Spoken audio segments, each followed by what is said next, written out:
Hello and welcome to another update video about DOT. DOT continues to hover just below that $11 level. I would call that actually a breakout point, that $11 level there, which is the 61.8 Fibonacci extension level of the distance measured between the low point of October last year and the swing high that was formed in December. So we talk here about the distance between $3.50 basically and the $9.60 high. That's the distance. Yeah, we measure that and compare that with the length of this move, and this is 61.8% as long as this initial move up. And that's usually a resistance level, as it is here again. Okay, so what we're dealing with here still are two wave counts, two scenarios, both bullish, but one of them allows for a deeper pullback, and that is the white count, in which basically 5 waves to the upside have formed now. I have to say though that I prefer the yellow count until we see clear signals for a deep pullback.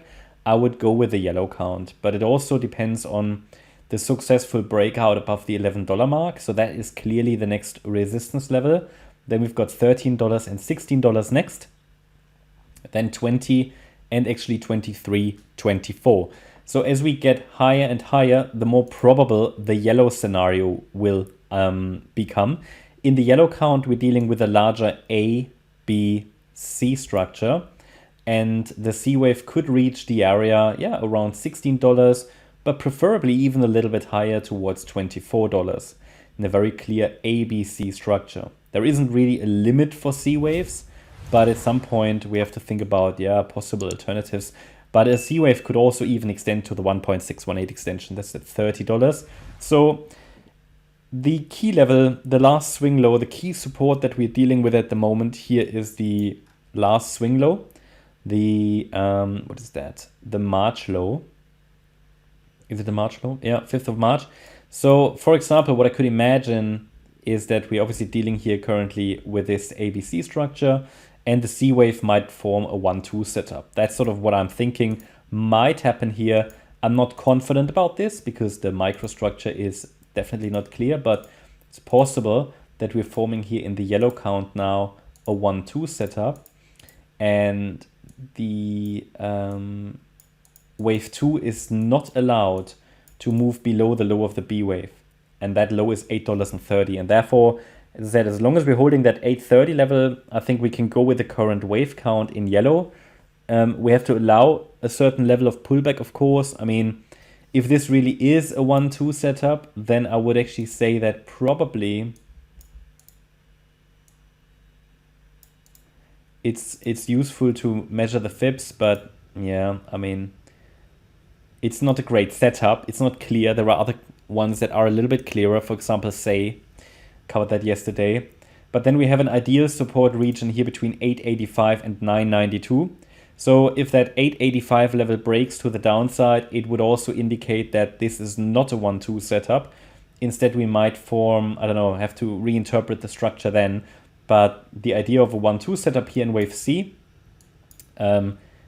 lives and dies with the 885 level. So, or lives or dies. So as long as it's holding 885, it is a reasonable assumption that from here, a third wave in the C wave should start.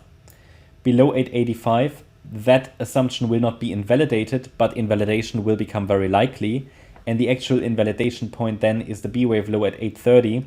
And as we break below 830, we can then look more towards the white count, and the white count will become more probable. And in the white scenario, we have a 5-wave move up complete already. It can be technically complete, so that's why we have to allow for the white count, a deeper pullback in the white count, in which the wave 2 might finish in the region around the previous wave 4 low of a lower degree. That's around $6. So, but both counts are bullish. Be aware that probably with a break below 830, the next swing low is going to be tested around 725, and below that level, there's another swing low at $6.60. They are just structural support levels. You see actually here around 660 we had support here, here, here, but they are not relevant really for Elliott Wave, these levels. And then we've got the level down there at around $6, which could be a level in which the wave 2 forms a low. But for now, the focus can still be on higher prices here in an unfolding yellow C wave, which is likely in this sort of which is likely in this third wave at the moment, which is an ABC structure. So other interpretations are of course possible. That's why I say I'm not entirely confident about it.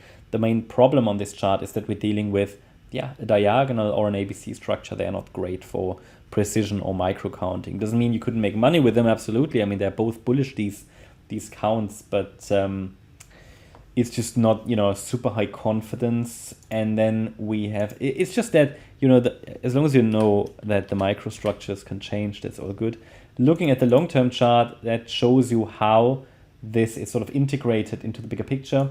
Here, for example, the yellow count that I'm leaning to, this ABC structure, the C wave basically, as I said, could easily reach sort of the $23, $24 level. And that is here the swing high that formed in April 22 and could act as structural resistance level. I think DOT probably still has some more room to go. That's my update about DOT. Hope you liked the update. If you did, please hit the like button, leave a comment and subscribe. And if you really like the content, then please check out the channel membership. Also, make sure that you follow us on Instagram and Twitter for additional content. Thanks a lot for watching. Bye-bye.